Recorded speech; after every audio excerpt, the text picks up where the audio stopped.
Austin Matthews is in such a zone right now where it feels like legitimate for the first time, at least in my opinion, where this guy can actually get the 70. Yeah, I don't know what he's going to get to, man. Can you stay on this pace? It doesn't seem like, he just turned it up and all of a sudden he's at these outrageous numbers. Is he going to finish the season that well?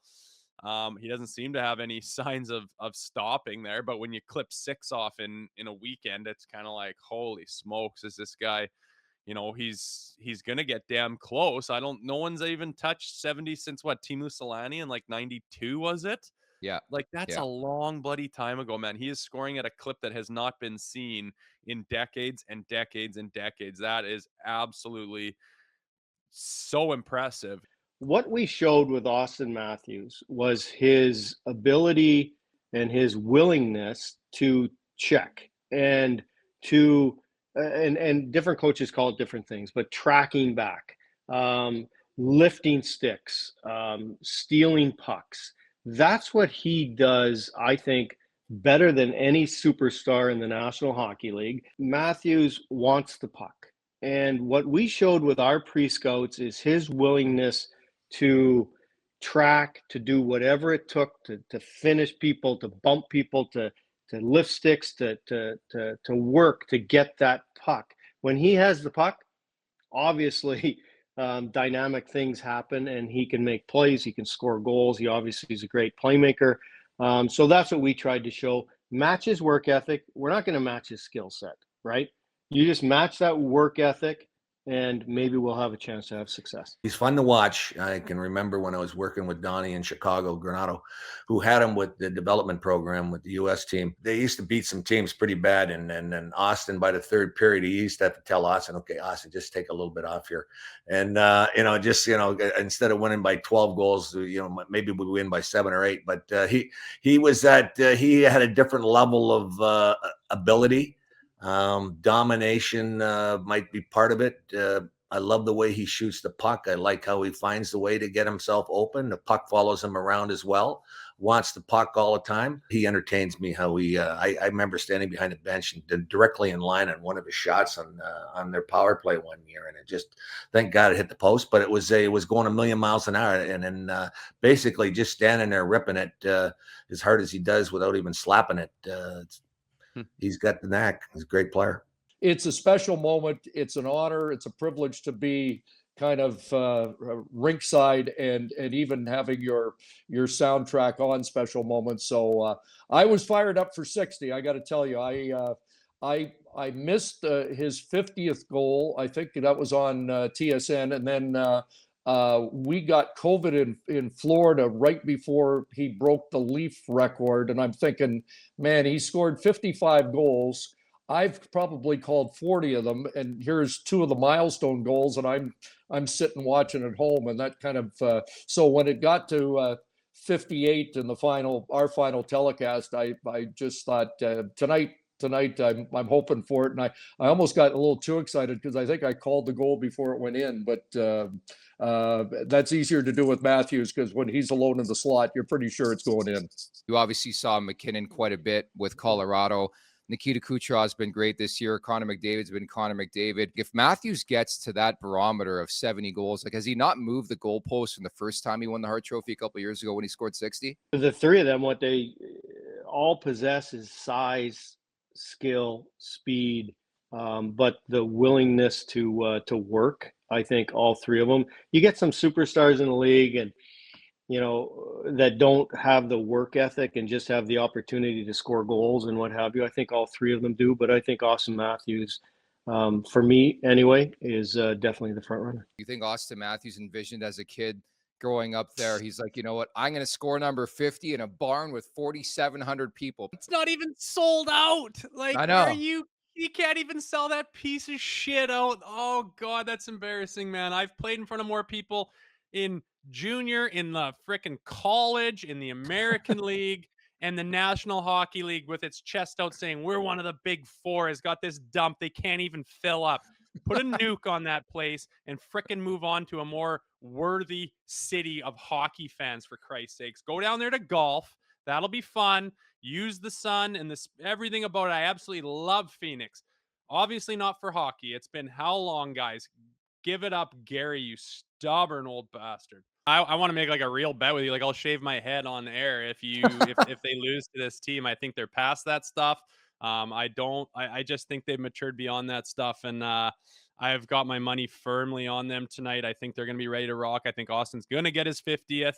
And I think they should blow that garbage team right out of their garbage arena tonight. It's going to be sweet. So I don't have any reason to believe that they're going to have a hiccup like they've had in the past against a lower level team. That incident after the Ottawa game, I was watching that game, and I think that you could argue about what the kid did on Ottawa. And I'm sitting there, guys are trying that stuff nowadays, whether it's a Michigan player, the stupid play he made or whatever. You could argue about it. And then you look at Toronto, probably one of the low points of their season right at that moment.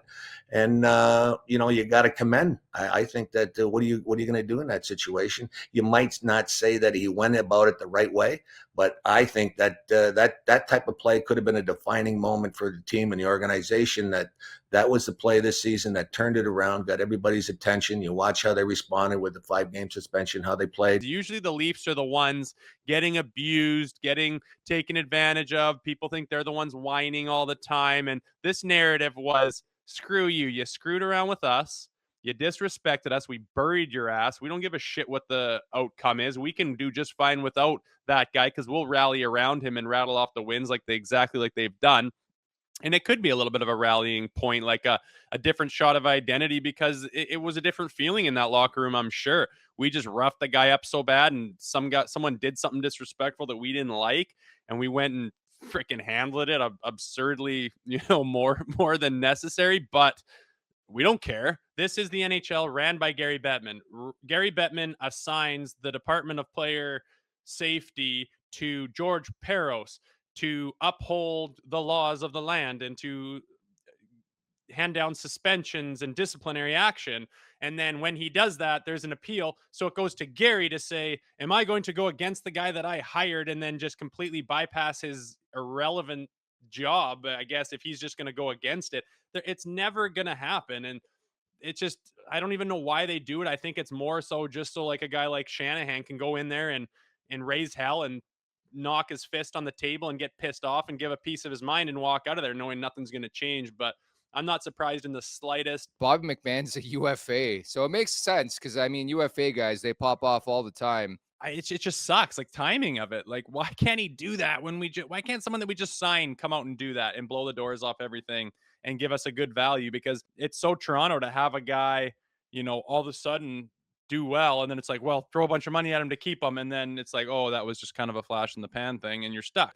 We got depth scoring. Our defensemen are kind of shutting it down, like playing their asses off. It's a good thing in my opinion. I have no reason to believe that that's going to change when Morgan Riley gets back in here in the next couple games, and I'm hoping that they've learned lessons and become, comfortable with this identity of, oh yeah, this is how it works, whatever that is to them, whatever that means to them. Play that way some more and find that formula more often and, spread it around the way you have been. They've been good team wins, man. And I'm not going to say anything negative about them because they've been solid. I think you can get consumed as a coaching staff on, well, we need this guy, or how come we're not going to get that guy? He's available. I think you have to put that out of your head, out of your mind, and out of your coaching room, because it filters into your players' room if you're not happy as a coaching staff. So what I've tried to do in years past is give my input. If I'm asked, then obviously I'll communicate, but the communication has to be good. Would Matt Dumba do it for you? Let's say, and I would have to think he's a contingency plan. If you don't get Chris Tanev, it's probably Matt Dumba. Yeah, potentially. He's not my first choice. I think a bigger body with more of the snot that is needed in the playoffs is a little better, and Chris Tanev fits that. But I can't claim to have watched Dumba 100 and front to back games and understood what exactly what makes him tick. So I can't act like a Matt Dumba expert, but certainly one of the top tiers of the NHL and a guy that could facilitate some of the things that they need around Toronto for sure. But like I said, not my first choice, but if that's, all you had and that's what you can put together and the deal sounds right and you feel like you're winning it, then for sure. Let's just hypothetically say every team in the NHL has got an opening head spot position and they all want you. Where are you leaning towards? Well, it's like, there's a lot of good opportunities around the game. You've seen, all the coaching changes this year. A number of them have had some success. Edmonton, LA recently. Patrick going in the aisle right now and probably had a tough night last night, but certainly, they're all, everybody has their run. And I think when you got an awareness to where teams are as far as their reality of being a championship team or being a cup contender and maybe being a playoff team, to say there's one place in particular, I'm not being picky, and I'm not going to really, I don't really have they're all the same basically when I'm watching hockey.